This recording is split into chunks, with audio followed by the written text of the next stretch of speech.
N'amakuru y'incamugongo, amakuru ababaje cyane, amakuru abantu benshi bari gukomeza gutangaho ibitekerezo bigiye bitandukanye. Abo bana uri kureba kuri iyo screen yawe bari gukomeza kuriza abantu ku rwego rwo hejuru. N'abana bari bakiri batoya, umukuru yari afite imyaka 12, umutoya ni mu gihe yari afite imyaka igera muri 3 gutyo.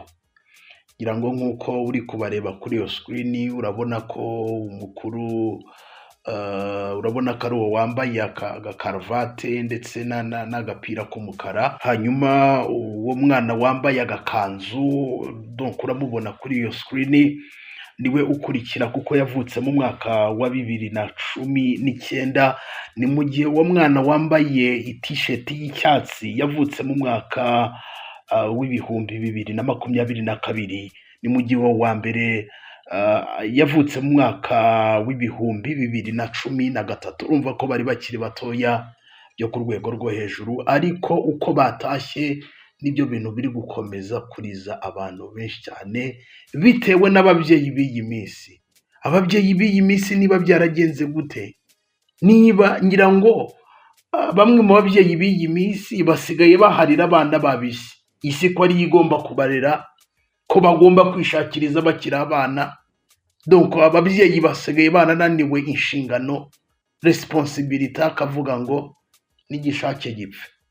Mw'abantu ariko na Bibiliya irabivuga ngo muri iyi minsi y'imperuka urukundo ngo ruzakonja, ngo abantu bazaba banga babo.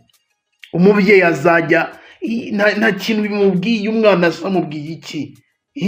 Noneho iyi si tugezemo y'ikoranabuhanga, iyi si tugezemo ya civilisation, nta kintu bamwe mu babyeyi rwose nta kintu abana bikibabwiye. Ni inkuru mu by'ukuri iri kwibutsa ababyeyi inshingano z'abana. Bimeze gute aba bana bari gukomeza kuriza abantu? Bimeze gute? Dore ko hari benshi bari gukomeza mu by'ukuri gutanga ibitekerezo bigiye bitandukanye. Ni inkuru yabereye hano hirya mu gihugu cya Uganda. Nabonye abanyarwanda ba mu gihugu cya Uganda bagiye gushakishiriza y'ubuzima. Hari abari gukomeza kuyipostinga cyane cyane ababa mu karere ka Wakiso. Ni benshi bari gukomeza kuyipostinga bavuga bati ari n'uwanyoherereje arambwira ngo murebe ibintu byabereye hano. Mw'abantu mwe biteye ubwoba byo ku rwego rwo hejuru, biteye ubwoba. Byabereye mu karere ka Wakiso, ni mu gace Kampala muri Entebbe, mu gace ka Entebbe niho ibi bintu byabereye. Hanyuma umugore n'umugabo babyarana abana bagera kuri 3, ariko umugabo akaba yarafite akazi muri Jinja, yatahaga gake gake igihe abonye umwanya bitewe n'imiterere y'akazi yiwe. Fada wabo yitwa Renon, yarafite akazi muri Jinja rwose, akabona umwanya rimwe na rimwe akanyaruka muri weekend, akanyaruka. Hari n'igihe byabaga ngombwa ko uyu mupapa adataha, hanyuma umugore urumva akamwohereza amafaranga, akamenya buri kimwe, akita ku bana buri kimwe. Mama w'aba bana yaje guprofitira uku kutaba mu rugo kwa papa w'aba bana, atangira kwiga gake gake ukuntu yajya agira gute, yajya akora ibyaha. Mama w'aba bana yitwa Jolie, yitwa Narubwana Jolie, aya niyo mazina yiwe. Atangira kwiga uburyo niba weekend igeze papa waba atatashye, uburyo yajya asohokana n'abandi bagore bakajya kwinywera inzoga mu tubari, mu tubyiniro, bakagenda bakabyinana n'abagabo, bagasambana. Buramutagira ngo umuntu wishora mu byaha, kwishora mu byaha buriya haba hari igitambo. Haba hari igitambo. Satani, uburyo Satani nyine aragushuka, yarangiza akakumwaza, yaragukurura akavuga ni nk'ukuntu agushuka gusimbuka ahantu ariko ntacyo uri buse, ahantu se n'uwasimbuka urabiki. Iyi ni uko ukabasimbuka nyine Satani akakumwaza, bikaba ikibazo gikomeye cyane. Uyu mumama ingeso arayiga koko, yahamagara umugabo we ati, cyangwa se agapangana n'abandi bagore ati gusohoka gutya na gutya, ati nzabanza numve niba umugabo wanjye azaza, akamubaza ati se muri iyi weekend uzataha? Yamubwira ati sinzataha, akabonera akavuga ati ndawuti muri iyi weekend tuzajya kwibyinira mu tubari, tuzajya kwisindira. Ngira ngo ubwo buzima ni abantu benshi bamubayemo, ubuzima bw'umwijima bumeze gutyo. Tuzajya kwisindira, tuzajya kwinywera amayoga. Muri iyi weekend yashize nibwo ibi bintu byabaye, Friday kuwa gatanu, maze bapangana nyine uyu mupangu uko bagomba gusohoka. Ubwo papa wabo nawe ati ntabwo nzaza, ubwo urumva yari yabimenye. Ati rero sawa.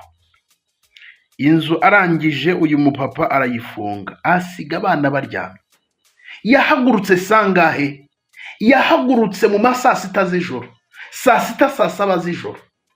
Inzu asiga ayifunze, afungirana aba bana. Ubwo urumva hari ukuntu yari kuryoshya, akanywa inzoga, agakora ibyaha, akagira gute, wenda ngo mu rukerera mu masaa 10 arangije ibyo akora, yarangiza akagaruka mu rugo agafungura, akaruhukaho gakeya, akaryama. Kandi yanyonyombye aba bana batabizi, abasiga baryamye mu rugo, abasiga baryamye mu nzu. Umugabo we ntabyo azi, ari gushakishiriza umuryango, ati reka ndebe ko mwabaho neza, reka ndebe ko nagaburira abana banjye. Umugabo yizeye ko umugore ari mu rugo aryamye n'abana bari kumwe, bari safe nta kibazo. Maze muri ayo masaha y'ijoro uyu mugore akihava, inzu aba bana bari baryamyemo yafashwe n'inkongi y'umuriro, irangije irashya koko. Abaturanyi baratabara, bagira gute, kubera ko uyu mugore yari yasize yafunze, ntabwo byari gukunda. Nyine ubutabazi byageze ubwo haza ubutabazi n'ibiki, aba bana bamaze gushya, bamaze no gupfa. Hari na babiri bahiye ku rwego amasura yabo nyine gushirira, umuntu agashya akabigishirira ututwana. Ongere nkwibutse ko harimo uwavutse mu mwaka wa 2022, n'abana b'abaziranenge 2022, umwana w'imyaka 3, nawe ahira muri iyi nzu. Mama wabo yagiye mu tubari, yagiye kubyina, yagiye kurara mu tubari, yagiye kurara sinda ndetse no gusambana, kubera ko abantu barara mu night club. Umuntu avuze ngo ngiye muri night club ngo nibiki, hari ukuntu uhita utekereza. Umuntu agiye muri night club, n'umukobwa agiye kunywa, agiye gusinda, agiye yambaye ubusa. None se hari imirimo nyine y'umwijima, hari ibintu by'umwijima byanga byakunda. Aba bana bahira mu nzu gutya. Reka umugore aze akubitwe n'inkuba, asanga abana nuko nguko. Umugabo ajya muri koma, birumvikana. Umugabo ati burya nakoraga umugore koko ari kunkorera ibi bintu, none dore ishyana nzaniye mu rugo, abana banjye kubarera, nakoraga buri kimwe kubera abana banjye. None burya najyaga mu kazi, umugore agahaguruka nijoro burya akajya kurara abyinana n'abandi bagabo, akajya kurara arara anywa amayoga, asinda mu tubari. Umugabo agahinda karamwica, umugabo agahinda karamwica. Ni umubabaro ukomeye cyane ku baturanyi, ni agahinda gakomeye cyane. Nyine sinzi niba wenda uyu mugore bamufunga cyangwa se byagira gute. Urumva nyine ni ibintu byo mu rugo, ni incident nyine yabaye, nyine wumve nakumiro gakomeye cyane. Ariko byanga byakunda, uyu mugabo n'uyu mugore bagomba guhita batandukana, kuko uyu mugabo kubyakira ntabwo byakunda. Nuko nguko byagenze. Burya ababyeyi mu by'ukuri muri iyi minsi gufungira n'abana bangana gutya, abantu ugasiga baryamye, nabo bazi ngo mama ari mu nzu, ugafunga abana basinziriye, ukagenda ukaza mu rukerera. umupapa ari gukora, ari kohereza amafaranga, ati bana banjye murye, umugore wanjye rwose muryame mugire gute, ariko umugore we akavuga ati ari ikigare mfite, turajya kwinywera inzoga abana batari buzi se aramfatira he. Ni bya bintu nababwiye ngo inshingano za kibyeyi, babyeyi tugaruke ku gicaniro, twite ku bana bacu, dutekereze ese mu by'ukuri ngiye nibigenda gutya koko oya umwana wawe. Reba gupfusha abana bagera kuri 3, abana 3 icyarimwe bagashya bose, ukaza ugasanga bakabaguhereza babaye ibishirira, ukaza ukababona babaye ibishirira, wabasize mu nzu, ibintu byose inzu byarahiye, byose birakongoka, n'ubutabazi nta kintu bwigeze burukora, nta na kimwe usibye kuzimya. Urumva byabaye mu masaha y'ijoro kwica ingufuri no kugira byaragoranye cyane, birangira babana rwose birangiye. Mw'abantu mwe birababaje cyane mu by'ukuri, n'abana bari kuriza abantu, n'abana bari gushengura abantu, sinzi ukuntu nabivuga.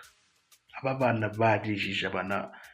barijije abantu ku rwego rwo hejuru. Uyu era wavutse muri 2013 ufite imyaka 12, hakaza Sara ufite imyaka, ubwo yavutse 2019, ubwo byumvikane neza ko afite imyaka 6, n'uyu witwa Tala na Moju Tala wavutse 2022, akana gatoya kari gafite imyaka igera kuri 3.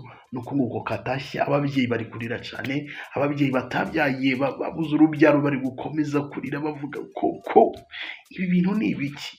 Kandi noneho buri mubyeyi wese wabyaye n'utarabyara yakumva akagahinda, ndetse na buri umwe wese akagahinda yakumva uburyo nyine biteje intimba byo ku rwego rwo hejuru.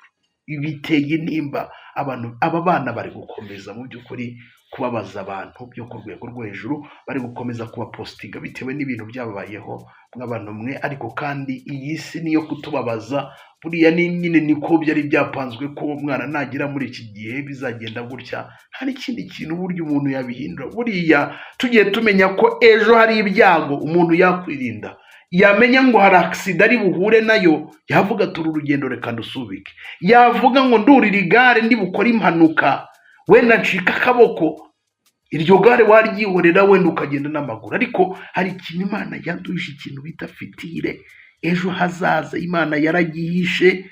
Niyo mpamvu nyine duhora tubabara, ibyago bikaza bikadutungura bikagira gute, hari ikintu kibuka vuga se nukubera iki ubundi Imana iba yahisemo ko ibintu bica muri iyi nzira koko, nukubera iki? Ariko nuko turi mu isi y'icyaha nyine, nuko mwene muntu yaracumuye, niyo mpamvu ingaruka nyine zitugeraho. Ariko hari aho tuzagera tutazongera guhura n'ibi biza bimeze gutya, tutazongera guhura n'uyu mubabaro umeze gutya, tutazongera kubabazwa n'abo twashakanye gutya, tutazongera kubabazwa n'abana bacu, tutazongera kubabazwa n'ababyeyi bacu. Nibe bizaba ari umunezero ubwo Kristo wenyine azaza guhanagura amarira by'ukuri y'abantu barize nyakabahuza, akavuga ati muhumure, burya nuko nguko byari bimeze, burya nabacishaga mu ruganda kugira ngo muvemo ikintu cy'agaciro. Bira byose mwahuye nabyo, nashakaga kubatunganya kugira ngo mumenye ibibabaro y'iyi si ndetse muruhukire hano iwanjye. So reka nsoreza aha ngaha, ni ukuri Imana yakire aba bana, nta kundi tuzongera guhura n'aba baziranenge mu gitondo cya kabiri cyo kuzuka. Nitwa Shadu, iyi ni Shadu 250 TV. Niba utarakanda subscribe ubikore, tujye tubana 5 kuri 5.